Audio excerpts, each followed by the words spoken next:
very traumatic for them. I mean, I can't even imagine what they went through. Missing persons cases are notoriously difficult to investigate due to a lack of crucial evidence. Because every missing child deserves to be found. And there are nearly 900 open missing persons cases and urgent missing alerts that we are following and want to pass along to you. No matter their race, religion, background, or circumstances, every missing person matters.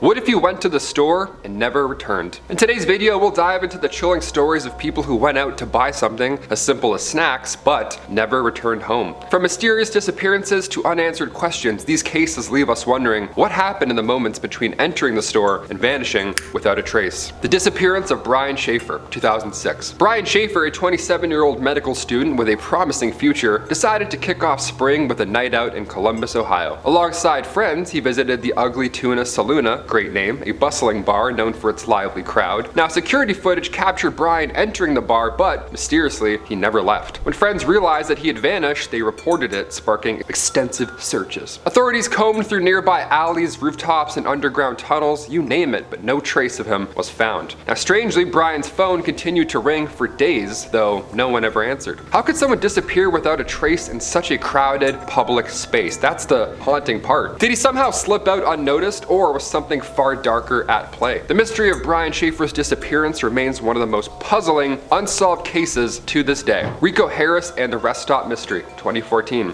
Rico Harris, 37, a former Harlem Globetrotter with a towering presence and of course a bright future, seemed ready to turn his life around. He set out on a road trip from Los Angeles to Seattle, eager to begin this fresh new chapter. Now, during his journey, Rico stopped at a rural California rest stop where surveillance cameras capture him entering a convenience store, but he never returned to his car. Days later, his vehicle was found abandoned and his personal belongings were still inside, sparking both alarm and confusion. Authorities launched extensive searches across the desolate area, yet no trace of Rico was ever found. Did this charismatic athlete choose to vanish, or was he caught up in something sinister along the lonely highways? Tara Grinstead, 2005. While Tara Grinstead went missing in 2005, her case gained major attention in the years following. The 30-year-old high school teacher from Osceola, Georgia, disappeared after spending the evening with friends. Now, the next day, Tara's car was found in the driveway of her home, but there were no signs of a struggle whatsoever. Police later found a shopping list and other personal items, including a missing cell phone. So what really happened to Tara? Was she taken, or did she leave her life behind for reasons that no one knows? Tara's case remained unsolved for many years until recent investigations led to new leads and the possible involvement of somebody close to her. The podcast Up and Vanished is also an amazing time, and it goes deep into this case. If you want to know more and you have 30 hours to kill, go check that one out. Brandon Lawson, 2013. Brandon Lawson was a 26-year-old from San Angelo, Texas, and he vanished on August 9th, 2013, of course under mysterious circumstances. His disappearance remains one of the most perplexing cases in the United States to this day. The sequence of events leading into his disappearance is honestly chilling. Brandon had been out late at night, and around 12:30 a.m. he called his brother, Kyle Lawson, saying that he had run out of gas while driving on this deserted road near Bront, Texas.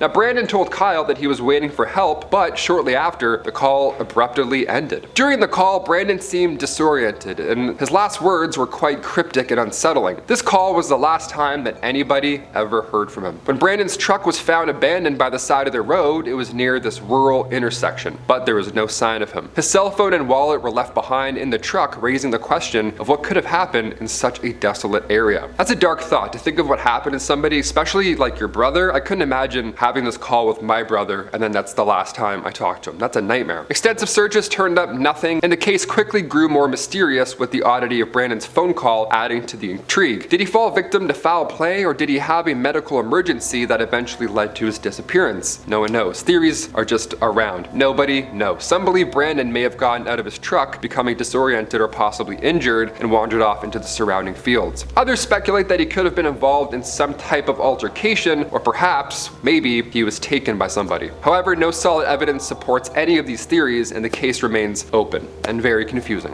Hannah Upp, 2017. Hannah Upp's mysterious disappearances, spanning from 2008 to 2017, have baffled both the public and authorities. Upp was a young teacher who experienced numerous episodes of this dissociative fugue, where she would lose memory of her identity and then embark on a journey without realizing it, right? This fugue state, she would end up somewhere and have no idea how she got there. Pretty terrifying to think of. Her first disappearance in 2008 saw her vanish in New York City, only to be found weeks later in a waterway. She had no recollection of the events leading up to there. Then in 2013, she disappeared again, this time in Maryland, and this time briefly vanishing for 2 days, only to be found in a creek, disoriented but physically unharmed. By 2017, after moving to St. Thomas in the US Virgin Islands, she disappeared again, seemingly drawn to the ocean in, again, this fugue state, following the devastation of Hurricane Irma. Her belongings were found abandoned and she was never seen again, despite numerous searches. Eric Rios, 2015. Eric Rios' mysterious disappearance on September 1st, 2015 still captivates the public and has left his family and authorities searching constantly for answers. Give them something. Right now, it's just a total mystery. The 24-year-old man from Charlotte, North Carolina, Eric went to this local convenience store to buy snacks. Something pretty casual, but he never returned home. His family became concerned when they couldn't reach him on his phone, and social media activity also stopped abruptly. That's the scary part. When the social media doesn't check out or help out the investigation, that's when things get harder to find. When they checked the surveillance footage from the store, it revealed something quite eerie. Eric was seen entering, but never leaving. This peculiar detail raised more questions than answers. What happened to Eric in just those few minutes after he walked into the store? What could have possibly happened in such a short time frame? Did he encounter someone inside who did some harm to him? Could a robbery have turned violent? Or was it possible that Eric left on his own volition, deciding to walk away from everything for reasons that nobody knows? Despite the growing investigation and attempts to retrace his steps, still no substantial leads have been emerged. Now, searches for Eric were conducted around Charlotte and in areas where he could have traveled after the fact, but his whereabouts still remain a mystery. His family, desperate for answers, has shared their story in the hopes that someone might know anything, but the eerie nature of this case, someone vanishing from a public space with no clear explanation, this raises unsettling possibilities. It makes you scared to go places yourself. Could Eric have been abducted? Was he forced into something, or did he simply vanish on his own accord? His family continues to hold out hope that they will find closure at some point, but for now, they have to hold on a little longer. The mystery surrounding Eric's disappearance still endures. I'm Taylor McWaters. Comment down below any thoughts or theories, and we'll see you next time. Bye.